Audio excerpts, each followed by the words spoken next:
राज गौतम नगर आप खुद बीती के माध्यम से आप आए।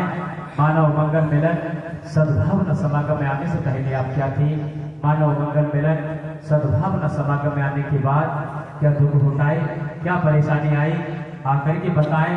माननीय सम्मान्य बहन शकुंतला राज, पता गौतम नगर मुरार ग्वालियर, आप खुद बीते के माध्यम से आप आए। आपके चरणों को निवेदन है, प्रार्थना है, अनुग्रह है।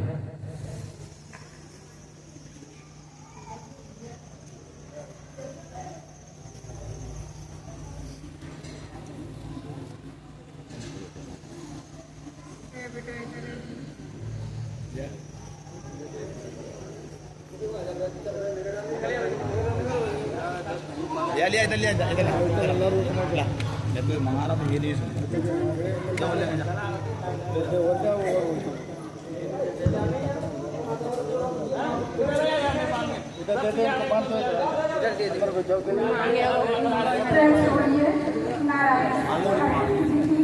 संपूर्ण ब्रह्मांड में सदा सदा के लिए जगत हो। जगत जननी साकार महामारी संपूर्ण ब्रह्मांड में सदा सदा के लिए जगत हो। देवता तो भाई देवी तो बहनों के चरणों में जीवात्मा का कोटों को नमन वंदन प्रणाम स्वीकार।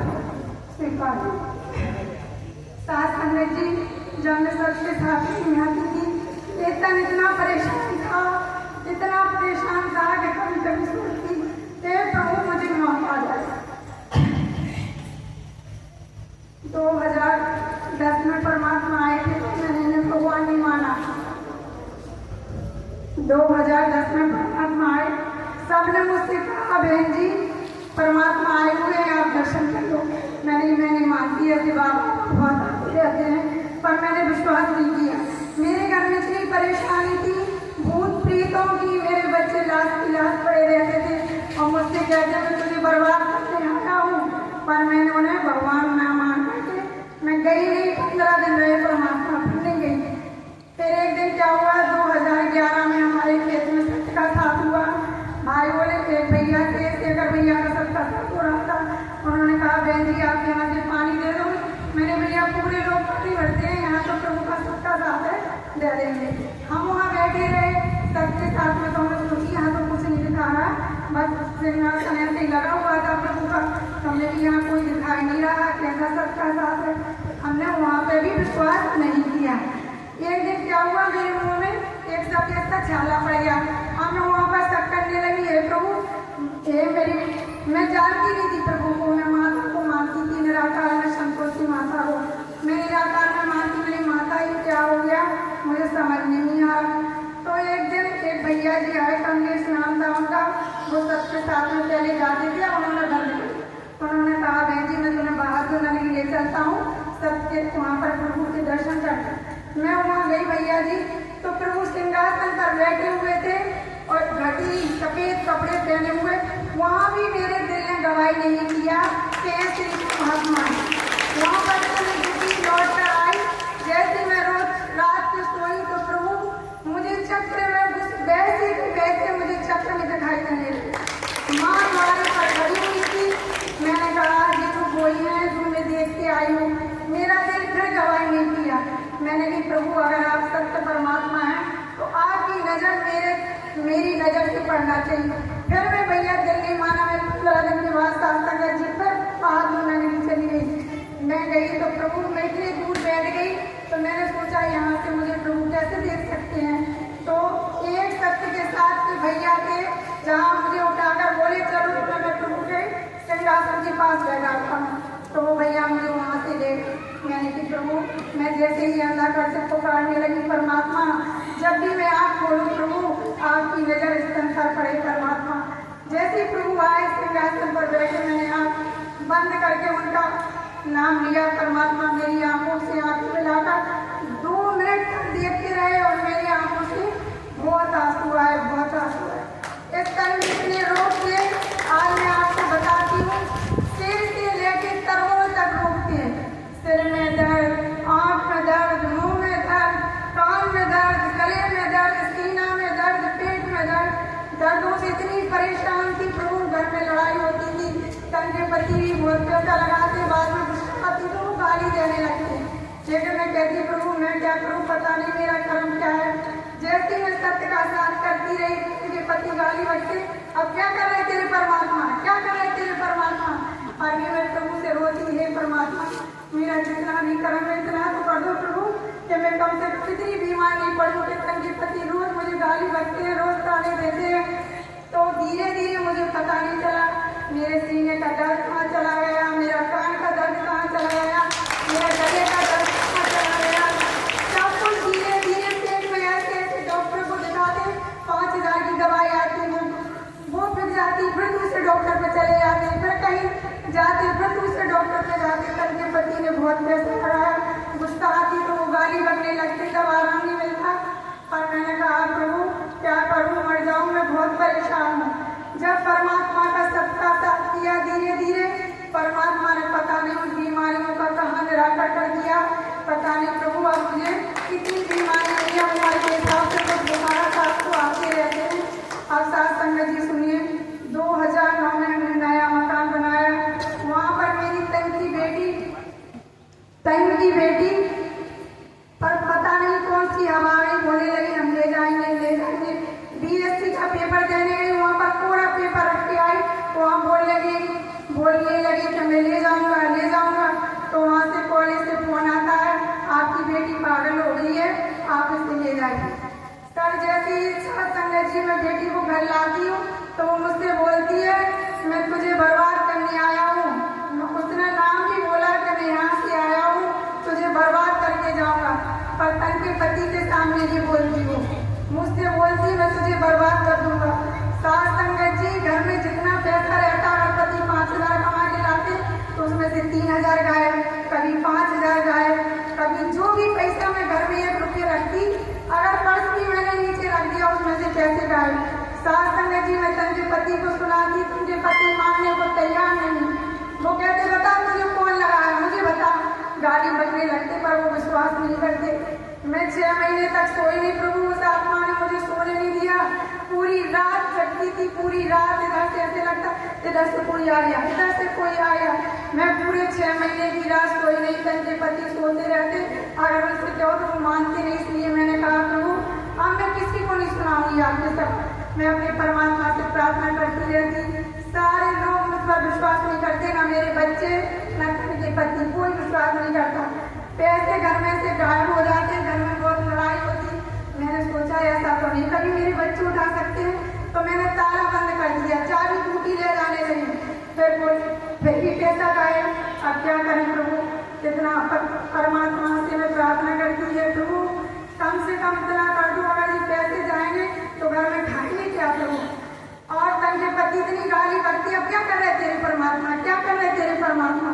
हे प्रभु जितनी दूर सत्य का साथ होता मैं वहां होती, परमात्मा के पास उनके पति ने भी मेरा सहारा नहीं दिया, ना वो आज तक साथ के साथ में आगे बढ़ा जा रहे। मैंने कहा सत्य का साथ करा रहे हैं आप प्रभु के पास चले जाना तो आ जाएंगे हम, लेकिन किसी ने मुझे विश्वास नहीं किया। इतना तंग किया उस आत्मा ने, इतना तंग किया। उसने मुझसे जो बोला था तेरे घर में से एक आदमी को मैं लेकर ही जाऊंगा, एक आदमी को लेके जाऊंगा।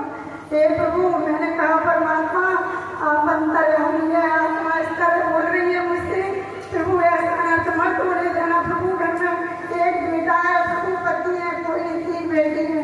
हे परमात्मा ऐसा नहीं होने देना मेरे मालिक। उस आत्मा ने इतना तंग किया इस शरीर को कि रात को 4 बैठ जाते, यहाँ पर बोलने नहीं देते। शरीर इतना हो जाता, इतना भारी हो जाता कि सुबह उठते नहीं थे, कभी खाना नहीं बना पाते तो पति गाली बकते। वही चक्कर मेरी तन की बेटियों को परेशान करे, वही बच्चों को परेशान करे, वही घर में बीमारी करे। पर परमात्मा में इतना सुकून है कि दवाई खा रहे हैं, लेकिन आज भी वो अभी पूरी तरह से गया नहीं है प्रभु घर में से। पर इतना है कि पैसा है, जो भी कमाते हैं वो घर में रहता है, बस दवाई चल रही है। जिस दिन प्रभु की जो भी मेरे कर्म है परमात्मा जिस दिन पूरे हो जाएंगे, वो दवाइयाँ भी बंद हो जाएंगी। परमात्मा इतनी रहमत जरूर बनाएंगे, पूरा भरोसा है मुझे अपने हरि पर। प्रेम से बोलिए नारायण साकार हरि जी की संपूर्ण ब्रह्मांड में सदा सदा के लिए जय जयकार हो। एक आप बीती और अभी 2019 अभी 2025 की भैया जी मेरे लड़के पति का ऑपरेशन होता है। देखो प्रभु जी की लीला, हमको प्रोस्टेट हो जाता है। जितने भी डॉक्टर के पास जाती हूँ वो कहते हैं ऑपरेशन होगा ऑपरेशन होगा।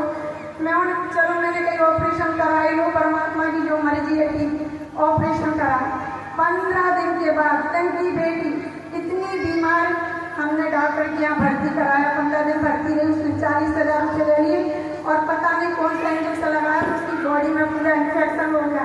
तब इन्फेक्शन हो गया तो उसने हमें रात के 9-10 बजे बताया कि आप अपनी बेटी को ले जाइए, नहीं कहीं भी ले जाइए, बिल्ला ले जाइए चाहे कचहरी, वो बच नहीं पाएगी। हम घबरा गए, हमने तुरंत ही अपने जमानों को फोन लगाया, अपने बच्चे बुलाए ताकि पति ऑपरेशन में थे, हमने उन्हें खबर भी नहीं दी। हमने कहा हे प्रभु परमात्मा ये कैसी परीक्षा है। जिस दिन मैं मंगलवार को ही मेरे घर में परेशानी आई तो मुझसे सारे लोग कहते तुम्हारे यहाँ तो तुम भगवान कितनी परमात्मा कितनी वो करती हो, फिर भी मंगल को होता। मैंने ये मेरे कर्म है, परमात्मा हमारा साथ जरूर देंगे। तन की बेटी आईसीयू में भर्ती थी तो बॉडी के अंदर इतनी मशीनें लगी थी कि सब डॉक्टरों ने मुझे कह दिया था, रोज मुझसे लिखवाते थे प्राइवेट में डॉक्टर कि आज तुम्हारी बेटी खतरे में है, कुछ हो सकता है, इसके जिम्मेवार नहीं। मैंने कहा प्रभु जाने। मैं रात में उठती तो एक आत्मा आती मुझसे क्या कहती, तू अपनी बेटी को बचा नहीं सकती है, मुझे भेजा गया है तेरी बेटी को नौकरी करने दूंगा। मेरी बेटी बेटी किए हुए है, वो दिल्ली में नौकरी करती थी, वहाँ से वो बीमार होकर आई। उस आत्मा ने कहा मैं तेरी बेटी को नौकरी भी नहीं करने दूंगा, ना मैं तेरी बेटी को बचने दूंगा। मैं फिर उठकर बैठ गई। मैंने हे प्रभु परमात्मा आपके सिवा मेरा कोई नहीं है दुनिया में, हे ब्रह्मांड के मालिक आप जो भी आप चाहते हैं वो करो मेरे परमात्मा। एक मेरे तंते बहन है उसको मानती हूँ मैं, तो उसके दामाद आए बोले आंटी आप बुरा ना मानो, तुम्हें एक सर को बुला। उन्होंने बुलाया कि सर के टीचर, तो वो कुछ जानते हो या ना जानते मुझे नहीं पता। तो प्रभु उन्होंने कुछ किया तो उन्होंने कहा जाओ तुम्हारी बेटी आईसीयू से बाहर आ जाएगी 7 दिन के अंदर। तो 4 दिन के अंदर मेरी तंगी बेटी आईसीयू से बाहर आई। मैं प्रभु को समझती रही, हे मेरे नारायण सरकार मेरी अवस्था से डाल दो प्रभु। इतनी हार्ट जाती उसके ऊपर 140 हो जाती, बताओ कौन बच सकता है। 160 में इतनी कमजोर थी, लेकिन मेरे परमात्मा ने इतनी रहमत की कि वो सांस कर करके उसको भी जिंदा कर दिया। मेरे नारायण सरकार मेरी परमात्मा ने तो प्रश्न बोलिए नारायण सरकार की संपूर्ण ब्रह्मांड में सदा सदा के लिए जय जयकार हो। जगत जननी साकार महामाते सुनी जी की संपूर्ण ब्रह्मांड में सदा सदा के लिए जय जयकार हो। इन प्रभु को जिन्होंने पहचान लिया है, जान लिया, तुम देखना परमात्मा तुम्हारी परीक्षा जरूर लेंगे, लेकिन तुम्हें कुछ कष्ट नहीं होने देंगे। कष्ट तो जरूर आएगा, परमात्मा स्वयं निकाल देंगे, बस हमें भरोसा होना चाहिए। हम थोड़ा सा ही कष्ट में आते हैं तो हम सोचते प्रभु क्या कर रहे हैं, प्रभु क्या कर रहे हैं, लेकिन वो भी हमारी परीक्षा है, वो भी निकल जाएगी। बस अपना मन विश्वास का भरी परमात्मा में लगा लो, जरूर कष्टों का निराकरण होगा। ये तो जगत के मालिक है। मैंने स्वामी परमात्मा के स्वयं दर्शन किए। मैं सोचती थी भगवान सब लोग कहते हैं कि सूरज में दर्शन देखे, हमें सब में दर्शन दिखाई दिए। तो मैंने सोचा प्रभु सबको दिखाई दिया पर मुझे दिखाई नहीं दिया, तो मैं कैसे विश्वास करूं। हे परमात्मा जिस दिन प्रथम मंगलवार था, मैंने वहाँ गई, मैं बाहर जो नहीं तो मैंने देखा प्रभु सब कहते हैं हमें सूर्य दर्शन हुए। प्रभु कैसे हो सकते हैं। जैसे सूर्य उग रहा था मैंने प्रभु को सूर्य में देखा, तो जिस तरह छाया चित्र लगी रहती थी बाहर, उसी तरह प्रभु ने मुझे सूर्य में ही दर्शन दिए। यही परमात्मा ने। एक बार क्या हुआ, जब मुलायम सिंह के वो क्या नाम था उनका, अखिलेश यादव जी आए हुए थे, तो मैं परमात्मा से ध्यान लगाकर बैठी हुई थी। तो मैंने कहा प्रभु परमात्मा सब कहते हैं मुझे 4 मुख्य दर्शन हुए, मुझे 3 मुख्य दर्शन हुए। हे परमात्मा इसको भी दर्शन दिखा दो। हे प्रभु मैं झूठ नहीं बोल रही हूँ, हे परमात्मा आप साक्षी हैं। सास संगत जी प्रभु ने स्वयं इधर मुँह लग गया, इधर मुँह लग गया, इधर। और मैंने कहा प्रभु मेरी आंखें तो नहीं धोखा खा रही। मैं बहुत देर तक प्रभु को देखती रही तो प्रभु के 4 मुँह हो गए। हे मेरे नाथ नारायण, मैंने कहा प्रभु मैंने आपको पहचान लिया। मुझे कई बार प्रभु ने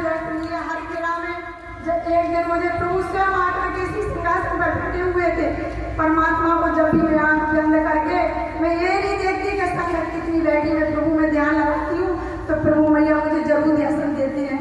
तो प्रेम से बोलिए नारायण साकार जी की संपूर्ण ब्रह्मांड में सदा सदा के लिए जय जयकार हो। जगत जननी साकार महामातेश्वरी जी की संपूर्ण ब्रह्मांड में सदा सदा के लिए जय जयकार हो। जय जयकार।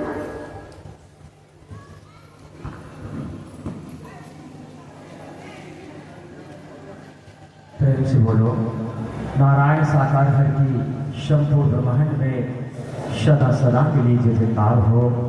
शासक जी जो भी माननीय सम्मान्य बहन जी ने अपनी बेटी के बारे में बताया, साथ संगत जी ये हमारे कर्मों का जखीरा है, क्योंकि कर्म भोग ना मिटे करे चाहे लाखों चतुराई। कर्म के भोग से तो अवतार भी नहीं बच पाए, तो हम तुम क्या है, हम तो मच्छर जैसी जान लेकर के बैठे हैं।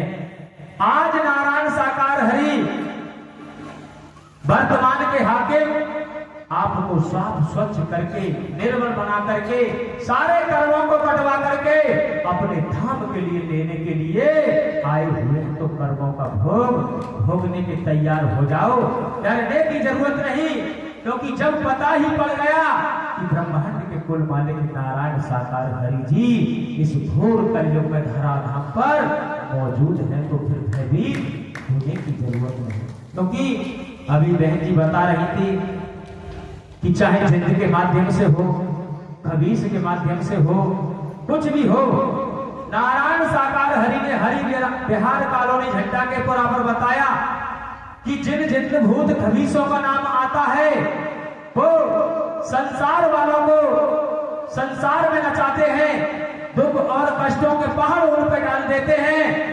मगर ये जिन भूत खबीस दुनिया में कहीं नहीं है, ये सब आपके कर्मों के भूत हैं, आपको भोगना पड़ेगा। मगर साथ संगत जी जब कहा कि आप नारायण साकार हरि के दर पे आ ही चुके हो, तब इनकी कोई सुनने वाला नहीं, इनकी नारायण साकार हरि ना सुने तो फिर ये कहां जाएंगे, ये तो संसार में तांडव मचाएंगे। तब नारायण साकार हरि ने कहा जिनको आप जित भूत खबीस कहते हैं, जिनका हमारा किसी ना किसी समय का नाता होता है, किसी ना किसी जीवन का नाता होता है, वो भी जित खबीस चुड़ैल सब नारायण साकार हरि परमात्मा के चरणों में आकर के नाचने लगते हैं। संसार को ये नचाते हैं, मगर संसार के मालिक के चरणों में स्वयं आकर के नाचने लगते हैं। तो कितनी बड़ी रहमत है। प्रेम से बोलो नारायण साकार हरि के संपूर्ण ब्रह्मांड में सदा सदा के लिए जय जयकार हो, जय जयकार हो।